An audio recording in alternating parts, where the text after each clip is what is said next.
Hi there, this is Lee. And I'm speaking about Bernie Sanders. I haven't really spoken much about Bernie Sanders on my channel in recent months. I did speak about the write in for Bernie campaign, but then mostly about Jill Stein. The reason why I'm speaking about Bernie Sanders is I got an email and text from the Our Revolution, and I thought I had unsubscribed, but apparently I didn't. So I'm still receiving information Bernie Sanders is speaking about how to move the progressive movement forward. And as he is a progressive, of course, he is going to speak on that. What I'm going to speak on is my concerns about the shouts for Bernie Sanders 2020. Um, it does make sense that he would be one of the Democratic candidates for president in 2020. He had such a strong campaign in 2016. It just makes sense.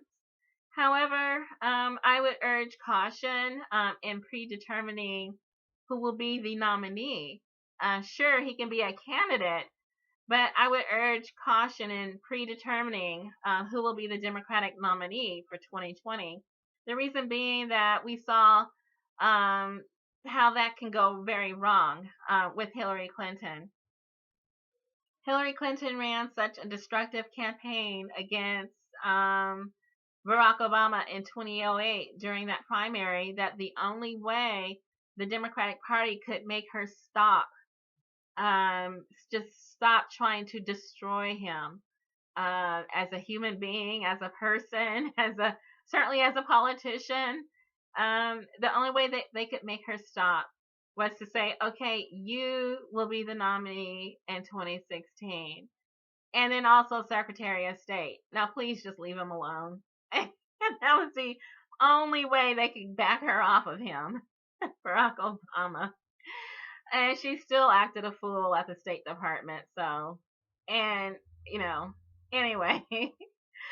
But they had to do that because Hillary Clinton was even back in June or really late in the Democratic primary saying things like, well, I'm going to stay in the race because, you know, Robert F. Kennedy, he was assassinated in June in the primary. So I'm going to stay in the race. It was just horrific. Just truly horrific. And so they said, okay, you can be in, just leave him alone. Leave, please. You're hurting everyone. And so that backed her off. And so she became Barack Obama's surrogate. She became his Secretary of State. The rest is history.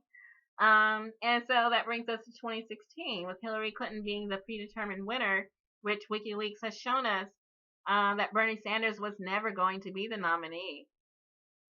WikiLeaks shown us that. They discussed it. It was Hillary Clinton who was accepted and spoken about as the nominee, even before the primary started, even before campaigning really started. And then we've also seen with Robbie Moore's email that there was leverage used against Bernie Sanders to control his opposition to Hillary Clinton. There were some parameters outside which Bernie Sanders could not step in order to put Hillary Clinton through her paces in order to have an honest contest to determine who actually was the strongest candidate. Hillary Clinton was protected and shielded when Bernie Sanders said things like, well, Bill and Hillary Clinton have been hustling Wall Street. They applied the lever on Bernie Sanders. There was a non-aggression agreement. Robbie Mook said, hey, that's not part of our agreement, Bernie. And so he was controlled. Bernie Sanders, his campaign, his language, his dialogue was controlled. You know, he may have had a script of, you can say this, but you cannot say that. And unfortunately, it worked against them. Their efforts to shield Hillary Clinton, to give her what she wanted, it hurt the entire Democratic Party. Whatever control was exerted over Bernie Sanders, it meant that Bernie Sanders maybe could not and maybe chose not and would not protect his voters, his supporters, the people who crossed over from other parties, from the independents to the Republicans to the Libertarians. to the Greens. They all crossed party lines to support Bernie Sanders, and then the Progressive Democrats, of course. And he could not protect them from the Democratic Party elite. When they called Bernie Sanders supporters Bernie bros and racist and bedwetters and bucket of losers and people who didn't do their research, Bernie Sanders couldn't really respond forcefully on that and defend his campaign. And we know why now. He was not supposed to win. He was supposed to take a dive. And when it got to the point where it appeared that even in spite every effort that Bernie Sanders could actually prevail against Hillary Clinton because she was so disliked, so distrusted, the electorate actually was showing preference to Bernie Sanders the same way they showed preference to Barack Obama. The same thing was about to happen, that the electorate would turn against Hillary Clinton. And Bernie Sanders was, apparently allowing election fraud to increase as an effort to depress his support. The election fraud just increased, and there was so much effort to destroy Bernie Sanders' campaign, to steal his votes, to flip votes from Bernie Sanders' column in the primaries into Hillary Clinton's, to the point that he lost 184 delegates to Hillary Clinton. He already lost super delegates because they all said, even before this race starts, well, we're with her. We're with Hillary Clinton. There's been no debating yet. There's been no campaigning yet. People don't really have a chance to look at Bernie Sanders and determine who he is as a person, but we're with her.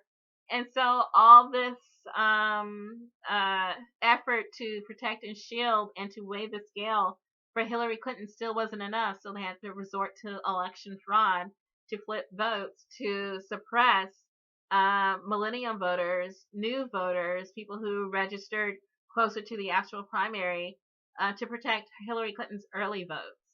And so that amount of fraud, it took that amount of fraud for Hillary Clinton to pull off her win. And even during the very last primary, California, New Jersey, all the primaries that took place on that day, even before they opened their polls, the Associated Press said, well, we're not going to take any chance. We're going to call this race for Hillary Clinton. It's over. She won. And so the voters are like, oh, okay, I guess I'll vote, or I'll just stay home. And so all this was done to assist Hillary Clinton through the primary, the weaker candidate, the more flawed candidate, the candidate that could not win against Donald Trump, even though she was pretty, she was arrogant enough to believe that she could. Whatever agreement she might have had with Donald Trump, he ignored it, and he went all in on her. Everything that Bernie Sanders could not say, would not say, did not say, Donald Trump said, and so he won. And then Donald Trump also had the benefit of having viewed Hillary Clinton's attacks on Barack Obama, and then her attacks on Bernie Sanders, her campaigns, the DNC's efforts to commit election fraud against the voters who wanted to support Bernie Sanders. The Donald Trump campaign was forewarned. They know exactly how it was done, so they were able to block and oppose any effort for a repeat performance. It just gotten to be too much. People kind of knew, they kind of sensed what was going on, and so they were able to stop it in its tracks. And so I say all this because we still have Bernie Sanders still protecting and shielding Hillary Clinton, and the Democratic Party just refusing to admit the unfortunate mistakes that it made in predetermining the nominee, trying to cheat the voters of an honest contest. We've got lawsuits launched, class action lawsuits on the DNC. The last paperwork having been filed, I think, was by the defendants, the DNC, mid-October. It's gone dark for whatever reason. There hasn't been any motion on that lawsuit, but people want their money back. It was a contest where one of the opponents had agreed to take a dive for the other. It wasn't a straight contest. It was a cricket contest. And so Bernie Sanders was part of that. He agreed to it, and there it is. And so I'm surprised he hasn't been named as part of the lawsuit as a co-conspirator, really.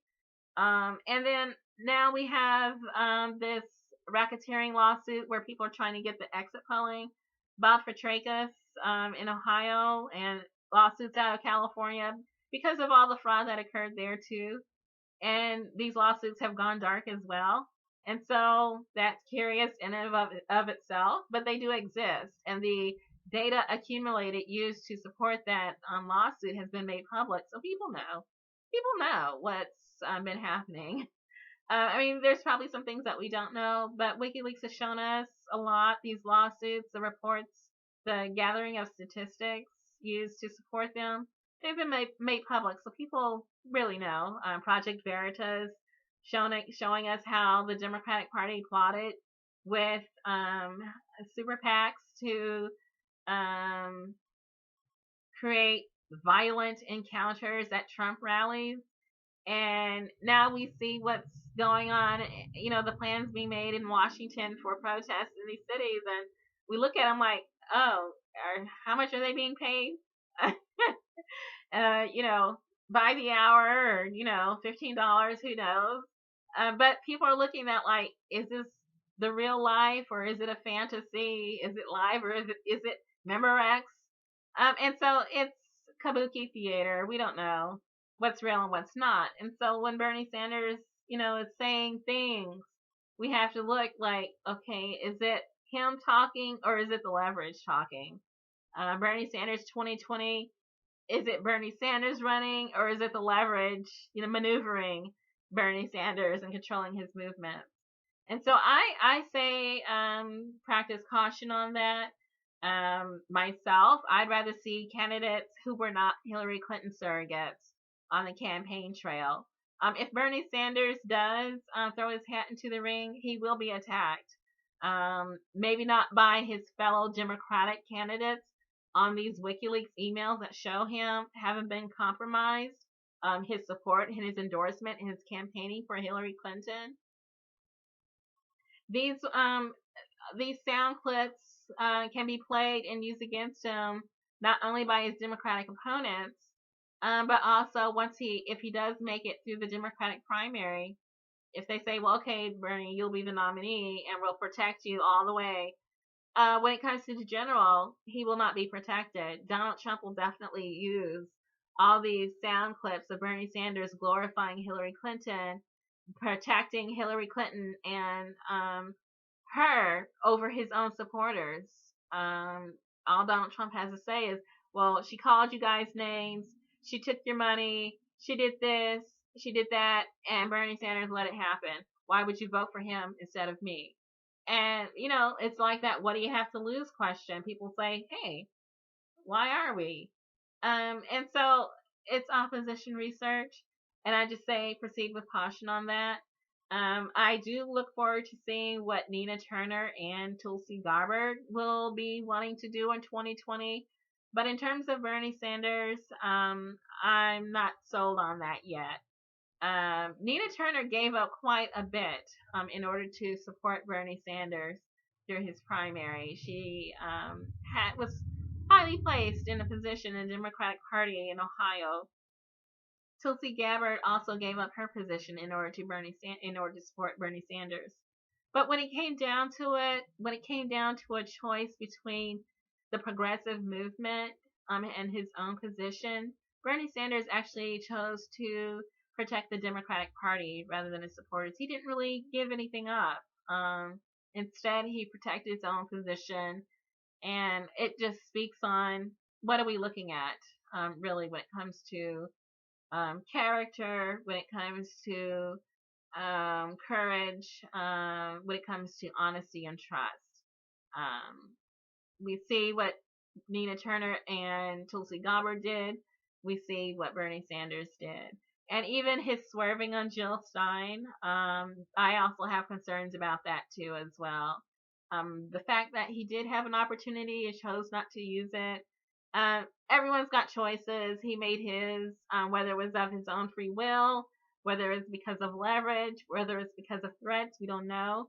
But it's a question of judgment, and so I'm going to have to question that judgment as well. And so right now, I need answers. If Bernie Sanders feels like supplying those answers, addressing these concerns, then yes, 2018, 2020, we can see where we're at. But unless they go on, if they go unanswered, then they will become attack lines used by the Republican Party, possibly the Green Party, possibly the Libertarian Party. However, the landscape shapes out.